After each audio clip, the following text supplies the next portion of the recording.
Alright guys, হাজির হয়ে গেলাম পোকো X8 Pro কে নিয়ে, মানে Redmi Turbo 5 কে নিয়ে। এটা আসলে গ্লোবালি পোকো X8 Pro নামেই লঞ্চ হবে। মানে এই ফোনটা আসলেই কনফিউজিং। কিছু জিনিস এমন আছে যেটা ভাই অবাক করবে, আবার এমন কিছু আছে যেটা দেখে হয়তো বলবেন কেন রে ভাই, এমন কেন। যাই হোক, আছে আল্ট্রা প্রসেসর, বড় ব্যাটারি, ফাস্ট চার্জিং, দুর্দান্ত ডিসপ্লে এবং আরো অনেক। তাহলে আর দেরি না করে আসুন শুরু করি আজকের এই ভিডিওটি। গাইস, শুধু ডিজাইনটা দেখেন, যেমনটা বলছি একদম ক্লিন একটা ডিজাইন, কোনো ধরনের ফালতু জিনিস দেখতে পাবেন না। এটা অনেকটা ডুয়েল টোন ফিনিশের মতো, মানে সেম কালারই, বাট এইখানে একটু বেশি ম্যাট ফিনিশ দেওয়া হয়েছে। এর ক্যামেরা মডেলের চারপাশে রেড কালারের অ্যাকসেন্ট দেওয়া হয়েছে। মানে আপনার যদি এমন ফ্রেশ ডিজাইন পছন্দ হয় তাহলে এটা আপনার জন্য। তবে যে জিনিসটা সব থেকে বেশি ভালো লাগলো, এখানে এবার মেটালের ফ্রেম দেওয়া হয়েছে। গত বছর কিন্তু এখানে প্লাস্টিকের ফ্রেম ছিল।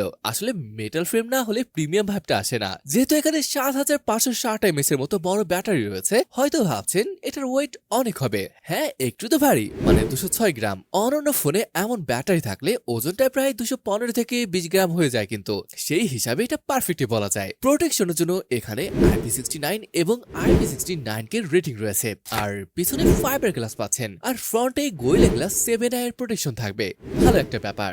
আচ্ছা, এবার আসেন সোজা একটা ডিসপ্লে কে নিয়ে কথা বলি। এখানে পাচ্ছি 6.59 ইঞ্চের 1.5K রেজলিউশন যুক্ত LTPS AMOLED ডিসপ্লে, থাকবে 120 Hz রিফ্রেশ রেট, আর এটা একটা 12-bit M10 ডিসপ্লে।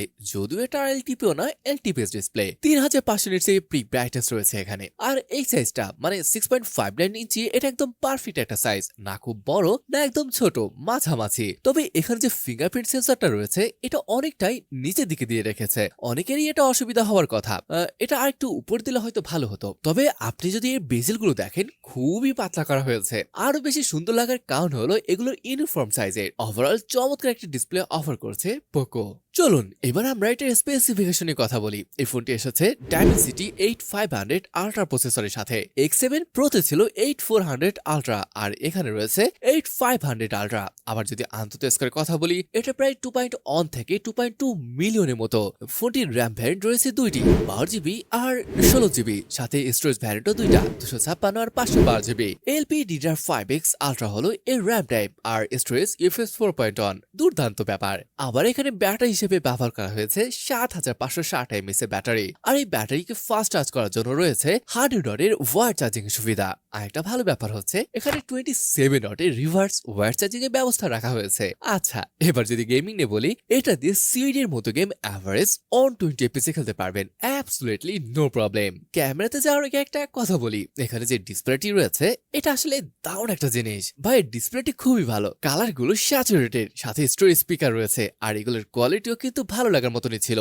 মাল্টিমিডিয়ার জন্য ধন্যবাদ জানাতে হয় পোকোকে। সেন্সরও সবই রয়েছে, ইন ডিসপ্লে ফিঙ্গারপ্রিন্ট সেন্সর, সাথে রয়েছে ফেস আনলক। কানেক্টিভিটি নিয়ে বললে এখানে 5G, dual 4G VoLTE, Wi-Fi 6, Bluetooth 5.4, NFC, Wi-Fi calling, আর ব্লাস্টার এগুলো আছে আর কি। যদিও এখানে USB 2.0 দিয়ে রেখেছে। ওএস নিয়ে বললে এখানে পাচ্ছেন HyperOS 3 বেস অন Android 16। দেশে যদি আসে তখন এটার ওএস আপডেট হয়তো 3 থেকে 4 বছর দিয়ে দেবে। তবে হ্যাঁ, ফোনটা কিন্তু গরম হয়, দীর্ঘক্ষণ ধরে ব্যবহার করলে একটু গরম মনে হতে পারে।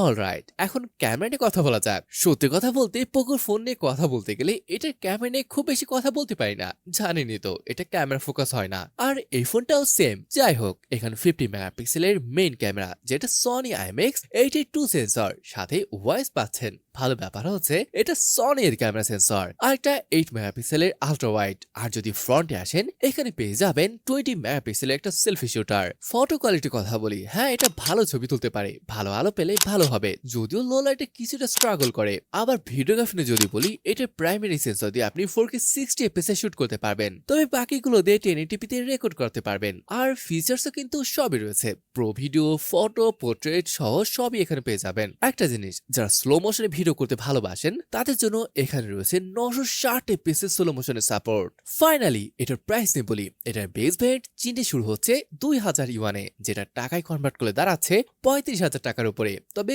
দেশে আসার পর যদি 8GB ভ্যারিয়েন্টটা চলে আসে, দাম হয়তো আরো কিছুটা কমতে পারে। তবে আপনার কি মনে হচ্ছে কেমন দাম হতে পারে এটার, আর কেমন লাগলো ফোনটা কমেন্ট করে অবশ্যই জানাবেন। তাহলে আজকের ভিডিওটি এখানে শেষ করছি, দেখা হবে পরে কোনো অসম ভিডিওতে। ততক্ষণ পর্যন্ত ভালো থাকুন, সুস্থ থাকুন, আল্লাহ হাফেজ।